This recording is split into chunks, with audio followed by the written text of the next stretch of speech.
¿Qué tal, chicos? Muy buenos días. Estamos en una nueva edición del curso de razonamiento verbal.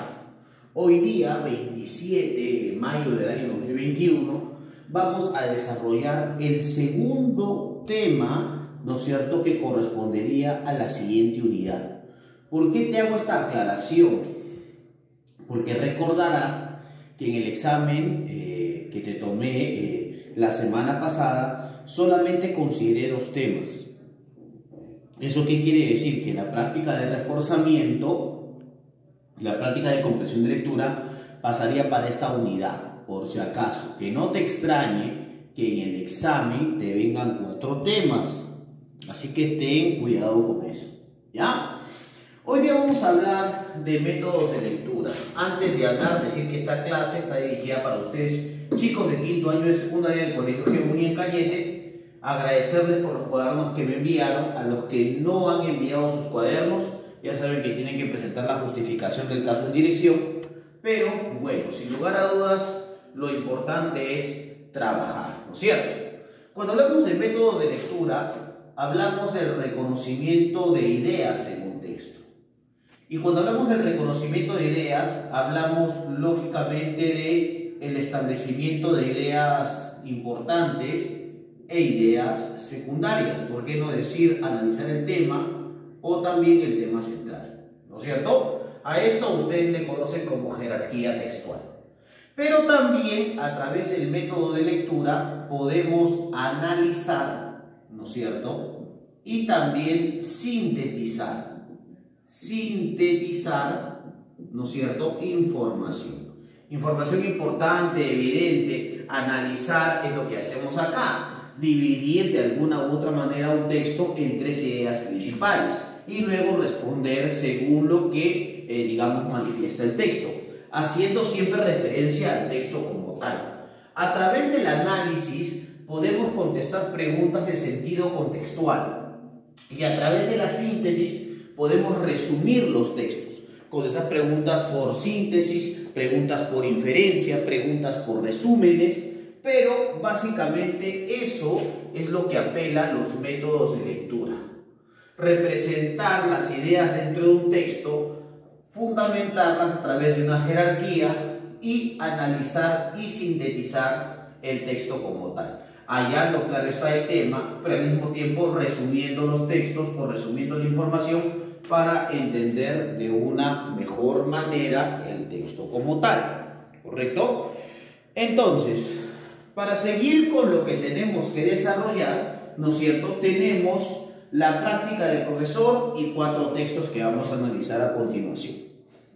El primer texto me dice lo siguiente, me dice: la Amazonía es una de las zonas de vida con mayor biodiversidad del mundo y en el caso del Perú representa el 62% del territorio peruano, con una biodiversidad riquísima esparcida en más de 30 ecosistemas o zonas de vida.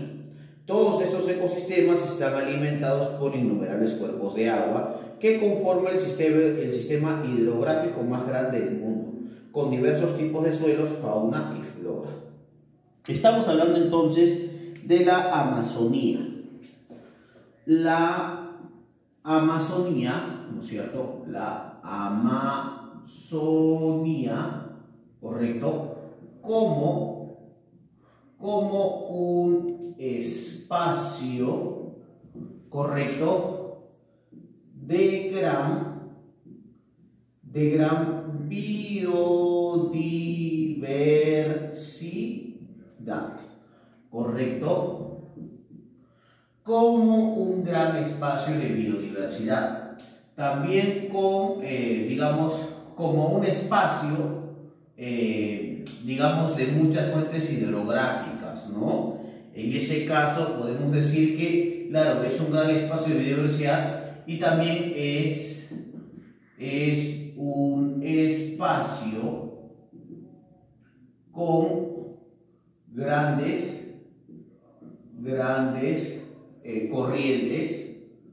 corrientes hidrográficas, ¿correcto? Ahí está, lo colocamos ahí porque ya no alcanza. Con grandes corrientes hidrográficas, ¿no? De hecho, gracias a las grandes corrientes hidrográficas podemos mencionar que existe gran cantidad de flora y de fauna, ¿no es cierto? Eso por este lado. También, ¿no es cierto?, te dice lo siguiente. En la actualidad, en la Amazonía peruana, habitan 65 pueblos indígenas pertenecientes a 12 familias lingüísticas. En la Amazonía,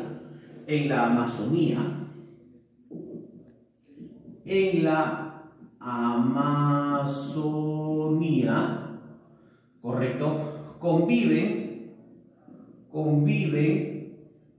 65, ¿no es cierto? Vamos a colocarlo bien. 65, ¿qué? 65 pueblos o etnias.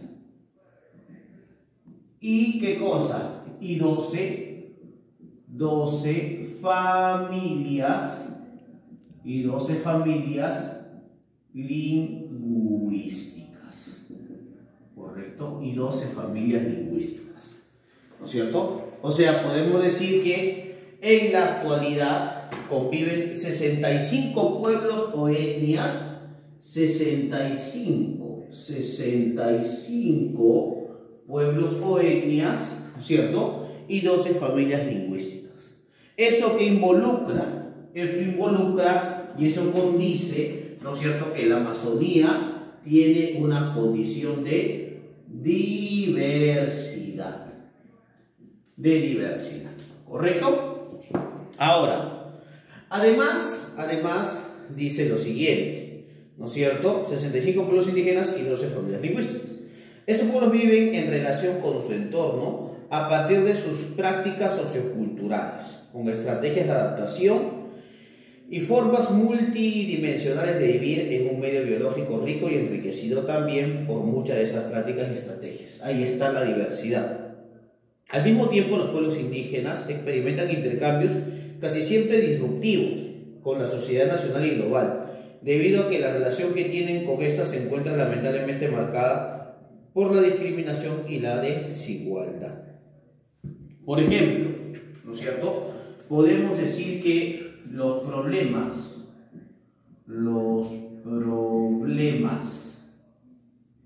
que sufren estos pueblos o etnias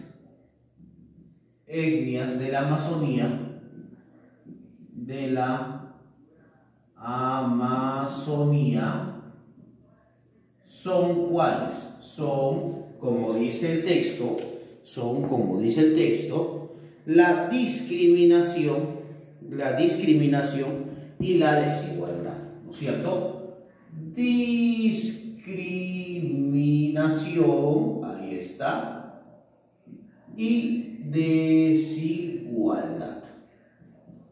Listo, perfecto. Ahí está. Eso es lo que señala. Además, dice lo siguiente. Después de la independencia, los gobiernos republicanos asumieron una forma de percibir la nación que implicaba una marcada discriminación práctica y simbólica de la población indígena amazónica. Claro, la población indígena no era parte del proyecto de nación. Es más, durante muchos años después de la República fueron poblaciones discriminadas, ¿no es cierto? Esta discriminación constituyó el núcleo de las políticas y micropolíticas públicas y privadas hacia la Amazonía, que a su vez han determinado la necesidad de planear reivindicaciones económicas y políticas para los indígenas amazónicos, ¿correcto? En estos 2 siglos, los proyectos económicos impulsados en la Amazonía han ocasionado un paulatino empobrecimiento de los indígenas, claro, porque no se les ha consultado nunca, ¿no? Y además dice, debido al deterioro del medio ambiente y la seguridad alimentaria, la destrucción de sus medios de vida tradicionales, la contaminación, las epidemias, la explotación, la fragmentación territorial y social hasta alcanzar niveles críticos de pobreza extrema. A esto se debe añadir la introducción de los monocultivos y los cambios en los patrones de ocupación. Los indígenas viven así nuevos procesos sociales en los que, además de las empresas transnacionales, intervienen asociaciones civiles, colonos, organismos no gubernamentales, grupos religiosos e instituciones estatales, poniéndose una dinámica diversa de relaciones, alianzas y confrontaciones. Como que quieren ayudar al pueblo, pero al mismo tiempo también lo excluyen, ¿no es cierto? Entonces, en la afectación de los derechos fundamentales de los indígenas, no es posible ignorar el rol del Estado peruano, que no se preocupó por representar políticamente a los indígenas y demostró una evidente incapacidad para articular de manera efectiva la diversidad existente y para escuchar las demandas de la población. Lógicamente, entonces, podemos concluir que la Amazonía, como un espacio biodiverso y tan importante, hasta el momento, después de 2 años de gobierno de la República, ha sido pues olvidado, ¿no? Es una de las tareas pendientes todavía de los gobiernos. El texto trata fundamentalmente que el maltrato sufrido por los pueblos amazónicos, la destrucción de la Amazonía en la situación actual de los pueblos amazónicos o el rol ineficiente del Estado en el caso de la Amazonía. Parece que es, ¿no es cierto?, el rol ineficiente del Estado en el caso de la Amazonía alternativa de el rol ineficiente del Estado, ¿no es cierto? El rol ineficiente del Estado, ¿no es cierto?, en el caso de la Amazonía. Ahí está, perfecto, esa es la respuesta. Vamos a la pregunta número 2.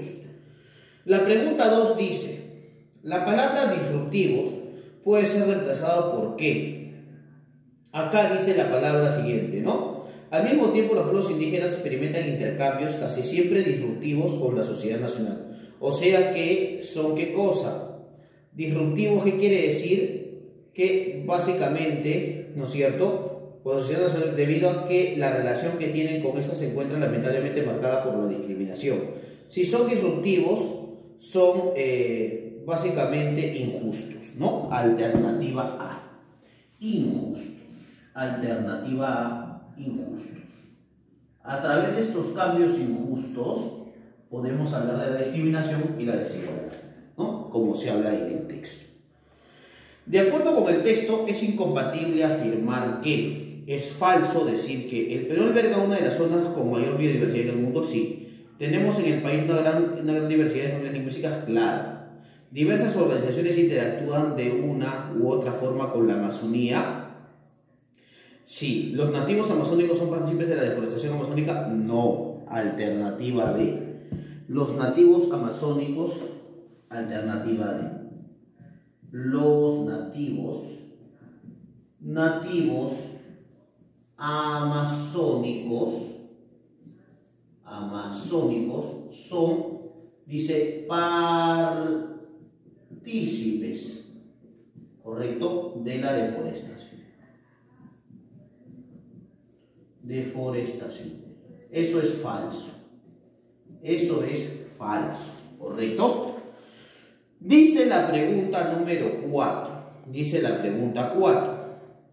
Si luego de la independencia del Perú, la República hubiera buscado anular toda forma de relación de discriminación en general, posiblemente que los pueblos indígenas serían más ricos en nuestro país, el Estado tendría mayor presencia en la Amazonía, puede ser eso. El rol del Estado sería de defensa de los pueblos amazónicos, la socialización de los pueblos amazónicos sería hoy sencilla. No. El Estado tendría mayor presencia en la Amazonía, ¿no? Alternativa B, ¿no es cierto? El Estado tendría mayor presencia, ¿correcto?, en la Amazonía, ¿correcto? Y finalmente la pregunta 5 del texto número 1 dice por aquí lo siguiente. Dice, de lo expuesto sobre los indígenas de la Amazonía, en cuanto al rol del Estado, ¿no es cierto?, podemos inferir que priorizan los contratos de explotación de los recursos amazónicos antes que a su población. ¿Sienten afecto por las comunidades? No. ¿Buscan reducir la brecha general? No. ¿Sus medidas en parte reflejan las necesidades? No. Alternativa A. Priorizan los contratos de explotación. Alternativa A. Priorizan los contratos de explotación. Listo, chicos, y con eso hemos desarrollado el texto número 1, ¿correcto?